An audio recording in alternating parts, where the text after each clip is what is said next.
Up everyone, it's Dakota and welcome back to another Pioneer video, and today we're going to be taking a look at everyone's favorite aggro slash control deck in the format that I think is pretty well positioned to kind of take over, not really take over the metagame per se, but, just be a viable option, when choosing a Pioneer deck that kind of satisfies the need of playing an aggro deck to kind of pressure mono green in the sort, but also kind of combat the Rakdos deck and be disruptive enough in their game plan to where they can kind of like get so far ahead that like the Rakdos deck can't really just like efficiently 1-for-1 or 2-for-1 this deck. So today we're going to be taking a look at Azorious Spirits for the Pioneer format.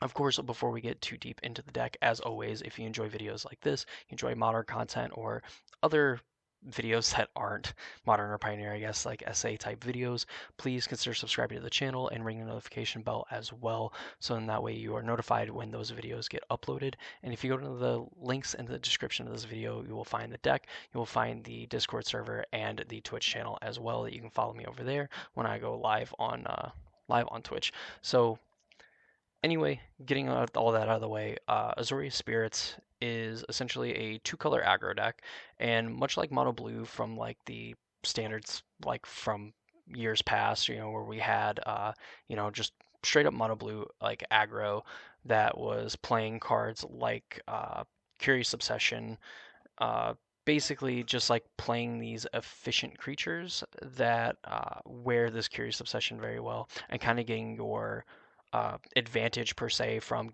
hitting your opponent for 2, 3, 4 damage a turn. In which case, like this deck can actually do it in pretty big chunks just from some of its lords and things like that.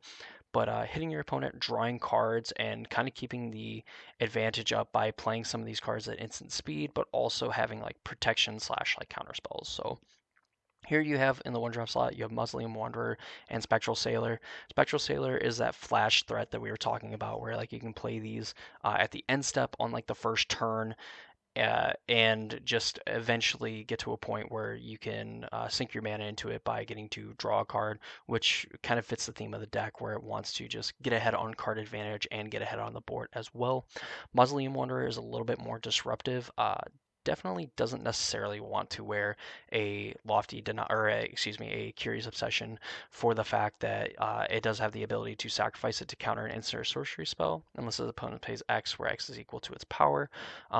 Does kind of synergize in that way because Curious Obsession does give it +1/+1, but again, if you're having to counter a spell with it, it's not very good, honestly, but does get bigger as other spirits enter the battlefield. So, this can kind of be a card that snowballs out of control if you don't need it to like necessarily counter any as sorceries. Like in the case of like the mono white decks and things like that. Mausoleum Wanderer isn't going to be doing too much work in those kind of matchups. So like it putting on a Curious Obsession just to fit the role of like a one drop that is going to wear this on turn two, is pretty good. And playing one of these on turn one and then following it up with a turn two Curious Obsession does give you the chance to essentially have like a one mana leak, as Geistlight Snare cares about you controlling a spirit and an enchantment because it costs one less for each of those requirements that you hit. So if you have a spirit, it costs 2 mana and it's a true like mana leak. And if you control both, then it's essentially of course, a card that I can not name. Some denial card. Of course, it's probably played not in the sideboard. Wow, I am totally floundering on this. But essentially, it is a mystical dispute. It is a mystical dispute for basically any spell. So that's pretty cool. 2 mana spells, you have Rattle Chains, you have Shacklegeist, and Supreme Phantom. Rattle Chains has this hidden text on the bottom of it that actually lets you cast your spirit spells as though they had flash. It can also be used as like a protection to protect one of your spirits. If you just have a Spectral Sailor, nothing else to do with your mana, you can like flash in a Rattle Chains, like disrupt like a removal spell from your opponent, and from there on, like your spirit spells are going to have flash, meaning that Rattle Chains essentially has more use past the protect something, and then it's a 2/1 beat stick. Shacklegeist giving you the can't block creatures with flying. but you can tap down your opponent's creatures. So if they find a way to get to the air, just being able to flood the board with spirits means that you can like tap down your opponent's creatures. You can also use it defensively in like tapping down your opponent's biggest creatures, making them not have very profitable attacks, and essentially getting to kind of like lock them out of the game that way, where they never really have any good attacks because you're just tapping down their biggest threats.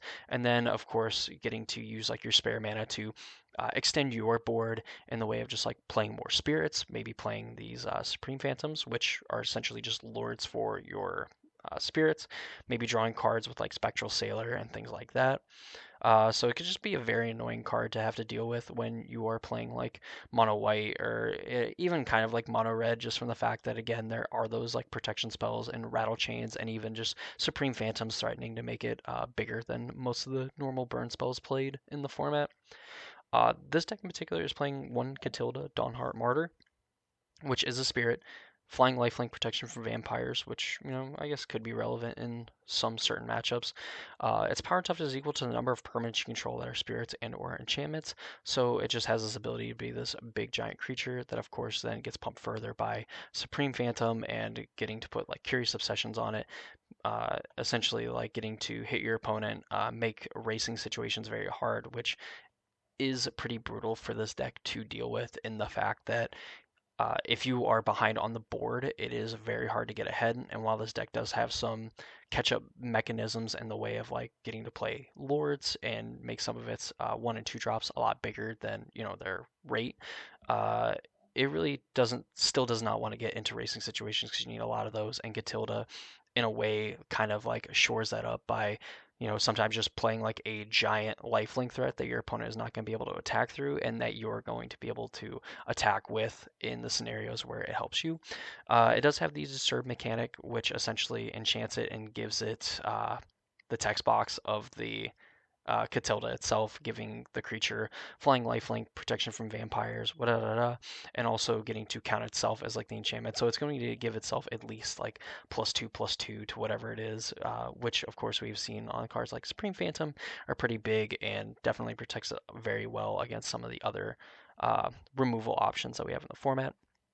Of course, we have Force Spell Queller. This is one of the ways that like you can counter like Supreme Verdicts and things like that, and other like uncounterable spells, because it doesn't actually counter it. It just kind of captures it and releases it once the spirit dies. Still a very good card, very good like tempo wise, and very easy to leave up when again like you just kind of want to keep up some of these other 2 mana counter spells. You can kind of catch your opponents with this kind of card, and of course being further protected by rattle chains that could just be sitting in your hand. Uh, and speaking of protection, you have Slip Out the Back, which puts a counter on a creature you control and it phases it out, which means it doesn't exist until its controller's next turn. Meaning that if your opponent decides that after you counter like their spell with a Spell Queller and they try to remove it back on their turn, you can easily just Slip Out the Back to protect it. They don't get to cast the spell, your Spell Queller gets bigger, life's good from there. From here, you have like Lofty Denial, which is, a force spike, but if you control a creature with flying, which I believe like all of your creatures fly, it makes your opponent pay 4, which is essentially like a hard counter in the early turns of the game, and even like at mid stages where your opponents are trying to play like some of the bigger spells, especially if like mono green, where they're just trying to slam like their Kioras, they're trying to play Karns, they're trying to play things from their Karns, their 5 drops, 6 drops, and so on. Definitely, if you can stop them from generating, an obscene amount of mana with Nykthos, like Lofty Denial's even going to be hard counters for those decks. Curious Obsession, of course, like you have to attack to keep it around, but if you can and connect to your opponent, you're going to just draw an extra card every turn. Mana base, you have 2 Mutavaults, you have an Otawara as some utility to get some creatures out of your way, Hallowed Fountain, Hengegate Pathway, and Outer Card Waste for mana fixing. On the sideboard, a ton of white cards. You have Wedding Announcements for those like grindy matchups where you can just draw extra cards if you are able to attack, and if not, you're able to kind of make humans to help gum up the ground. Takusai's Welcome, which whenever one or more creatures with mana value 3 or less enter value under your control, you draw a card, which is kind of another way that you can kind of grind out your opponent just by like playing your spells, you know, uh, on your turn, draw a card, like playing a Mausoleum Wanderer to draw a card, and then like flashing in like a Spectral Sailor, Rattle Chains, or even like a Spell Queller to then just kind of like draw a card every turn, and just kind of keep the card advantage going as like a way that you can snowball that effect. Skyclave Apparition removes non-land spells or non-land permanents with converted mana cost 4 or less. And of course, like being a spirit, gets buffed by any of the other spirit things that care about it. Another Kitolda on the sideboard. Invasion of Gopakan, that essentially is a an effect that takes a card out of your opponent's hand and it makes them cost 2 more, and they can cast it from exile. As long as the card is exiled. And whenever you take the 3 defense counters off of it, creatures get a +1/+1 counter at the beginning of your end step that attack this turn, and you can sacrifice it to give them hexproof and indestructible until end of turn. Destroy evil to get rid of big things or enchantments that you would possibly care about. And Portable Hole just being super efficient removal for some of those aggro decks in the format that could try to get ahead of you in erasing situations. And that is Azorious Spirits for the Pioneer format. Uh, all in all, like this deck, if you're able to play in a way where you're able to stay even and eventually even like get slightly ahead, this deck can snowball out of control and just take over a game. And it's very easy, if you're like inexperienced and you're playing against this deck, to kind of play into the game plan that it wants to play, which is kind of playing at instant speed, playing counter spells, and just protecting like a curiously obsessed creature.